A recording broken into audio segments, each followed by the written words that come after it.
Hello friend, welcome back to my YouTube channel Mampi রান্নাঘর। তো আজকে দেখো তোমাদের আমি চিজ চিকেন বল রেসিপি করে দেখাচ্ছি। তো কীভাবে বানাই তোমরা দেখতে দেখো। প্রথমে দেখো আমি 250 কি 300 বোনলেস চিকেন একদম মিক্সির মধ্যে মিহি পেস্ট করে নিয়েছি। কিছুটা কাঁচা লঙ্কা, ধনেপাতা, রসুন মিক্সিং জারে বেটে নিয়েছি। কিছুটা দেখো লেবু দিয়ে দিলাম, অল্প একটুখানি গোলমরিচের গুঁড়ো দিয়ে দিচ্ছি।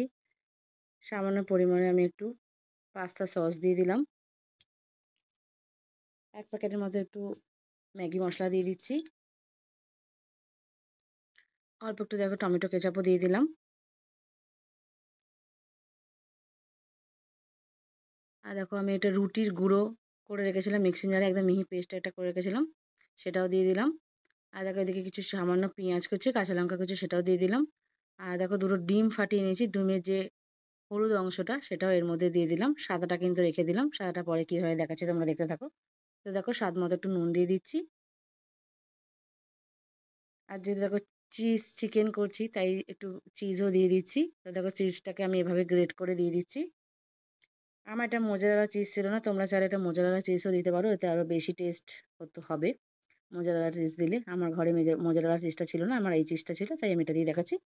তোমাদের ঘরে চাইলে থাকলে মোজারেলা চিজও দিতে পারো, মোজারেলা চিজ দিলে কিন্তু বেশি সুন্দর খেতে লাগে।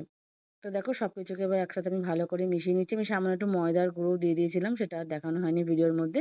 তো দেখো আমি সব কিছুকে একসাথে ভালো করে মেখে নিয়েছি। মেখে নিয়ে ডিমের যে সাদা অংশটা ছিল ওর মধ্যে ডুবিয়ে আর ব্রেড ক্রামসের ডবল কোট করে এবার আমি ডিপ ফ্রাই করে নেব। দেখতেই পাচ্ছ আমি এরকমভাবে বলগুলো বানিয়ে নিয়েছি। তোমরা চাইলে এর থেকে ছোটো বলসও বানিয়ে নিতে পারো, আমি একটু বড় বড় বানিয়েছি। তো দেখো আমি গরম তেল বসিয়ে দিয়েছি, তেলের মধ্যে আমি ডিপ ফ্রাই করে নেব। তো দেখো এপার ওপার লাল লাল করে ভাজা হয়ে গেছে, আঁচ কিন্তু ধিমি আঁচে করতে হবে। তো দেখো আমি তুলে নিয়েছি, কত সুন্দর দেখতে লাগছে দেখতেই পাচ্ছ। ওপর থেকে কুড়মুড়ে, ভেতর থেকে কিন্তু খুবই সফট।